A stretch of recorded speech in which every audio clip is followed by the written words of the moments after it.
मला माझी इच्छा, या सत्यभामेची इच्छा तुम्ही पूर्ण करणार नाही. माझी इच्छा कशी पूर्ण करावी ही मी जाणते. मला म्हणतात कोण? श्रीमंत बापाची कन्या आहे मी. सत्राजित महाराजांची लाडकी रे. सत्यभामा म्हणतात मला. एवढंच नव्हे तर तुम्ही नाही म्हटलं म्हणून मी माझी इच्छा अपूर्ण केली असं वाटतं तुम्हाला.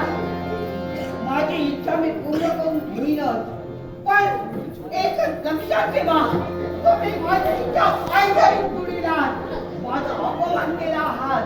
पण माझी इच्छा पूर्ण करून घेईन, त्यात मी जिंकून जाईल. पण एवढं झालं तरी सुद्धा माल झाले काही यावेळी पाय निघाले. पण या ठिकाणी येतात मन कसं शांत शांत झालं. याला कारण म्हणजे या मृत्यू लोकात असलेला हे निसर्ग सौंदर्य. आणि हे निसर्ग सौंदर्य पाहता क्षणी मनाच्या ठिकाणी शांतता निर्माण झाली.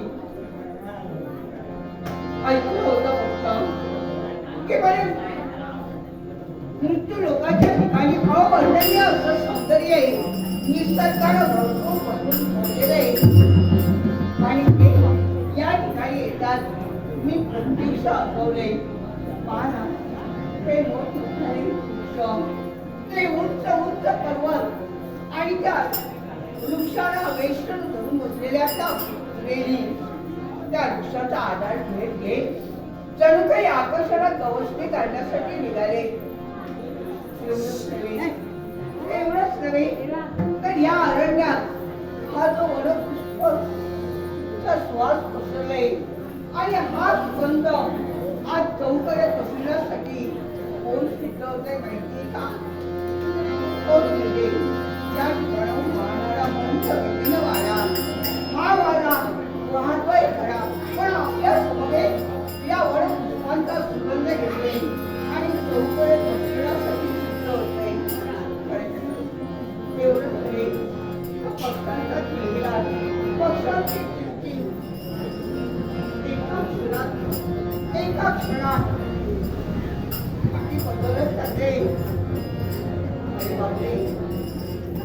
हा मधुर आवाज मात्र ओळखीचा वाटतोय. अर्थात आलं आणि तो आवाज म्हणजे कोकिळीचा आवाज. त्या आवाज वृक्षाच्या पडण्यात बसून राहिले आणि आपल्या कंठातून मधुर अशा प्रकारचे स्वर काढण्यासाठी सुचवते.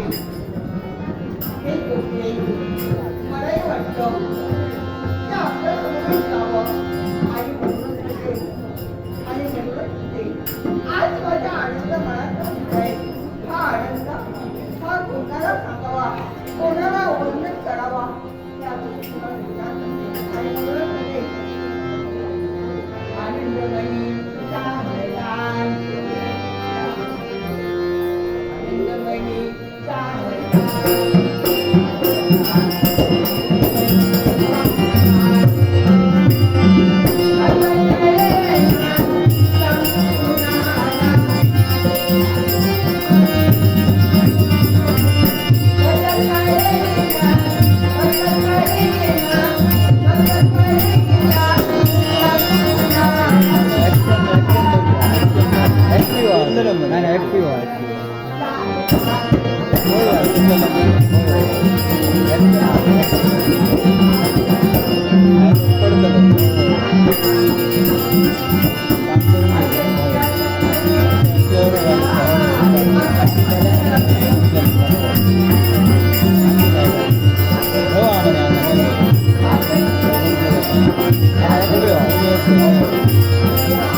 भारी आहे.